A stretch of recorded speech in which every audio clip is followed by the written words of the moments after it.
جاكسون موليكا في الاهلي او يقترب جدا من النادي الاهلي. كل الاخبار بتقول ان الاهلي بيخلص فيه وخلال ساعات هيتم الاعلان عن الخبر. تعالوا نتعرف مع بعض على اهم امكانيات جاكسون موليكا ونشوف هل هيبقى صفقه مفيده ولا لا.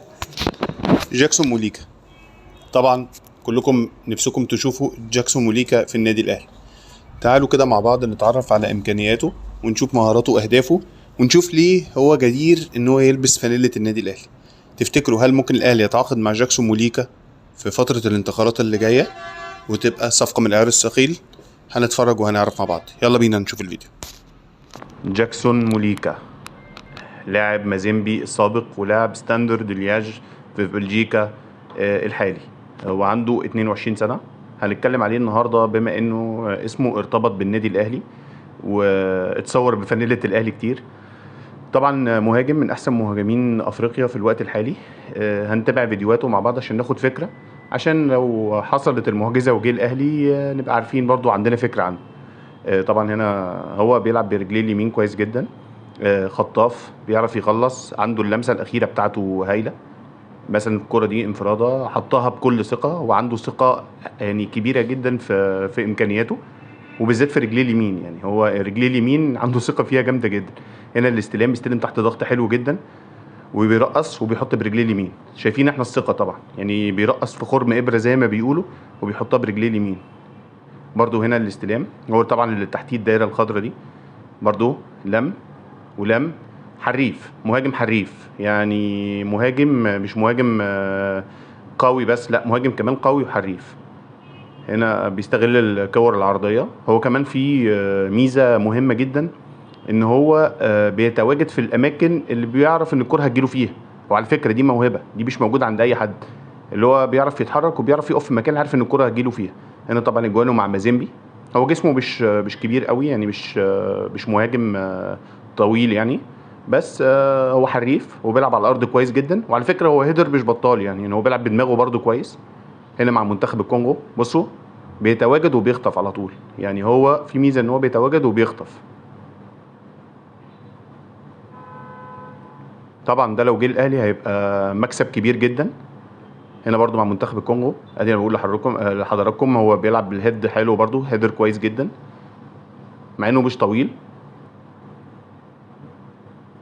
هنا ال1 2 في الاخر الكره هتجيله، يعني بص الجون ده هو راح وقف في المكان اللي عارف ان الكره هتجيله فيها وعلى طول قام مخلص الجون. هي دي اهم ميزه عنده، ان هو بيعرف يتواجد في الاماكن اللي عارف ان الكره هتوصل له وهيخلص بيها جوان، ودي ميزه برده كبيره جدا. هنا طبعا بيستلم بسرعته وبيجري وبيعرض، هو اللي عامل الجون ده.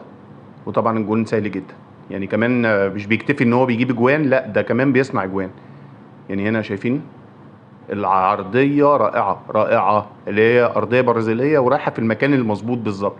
هنا برضو نفس الكلام، استلم من الجنب، هيعدي طبعا بمهارته وبيرفع الاوفر اللي مظبوط بجون. يعني حتى اوفراته مظبوطه جدا، ودي تاني ميزه كنت عايز اتكلم عليه فيها، ان هو رجليه مظبوطه كاوفرات وكباصات كمان، يعني هو بلاي ميكر كمان مش مهاجم بس. هنا صلح التصليحه بالجون على طول. لا لعيب طبعا محترم جدا جدا. يعني هنا برضو الاستلام تحت ضغط، بص الحرفنه، بص المهاره، بص المهاره الفرديه، استلم بصدره وبعد كده بدماغه وبعد كده رقص وبعد كده وقف على كورته. لا لعيب تقيل طبعا، لعيب تقيل جدا جدا جدا. هنا برضو بالمهاره الفرديه استلم ولف. طبعا دي السكيلز بتاعته. بيستلم من الجنب، طبعا احنا ملاحظين برضو ان هو بيستلم من جنب الخط كتير. يعني هو مش بيكتفي بس بتواجده في منطقه الجزاء، لا هو متحرك، هو مهاجم متحرك مش مهاجم ثابت. طبعا هنا رجليه كويسه على الجون، رجليه اليمين.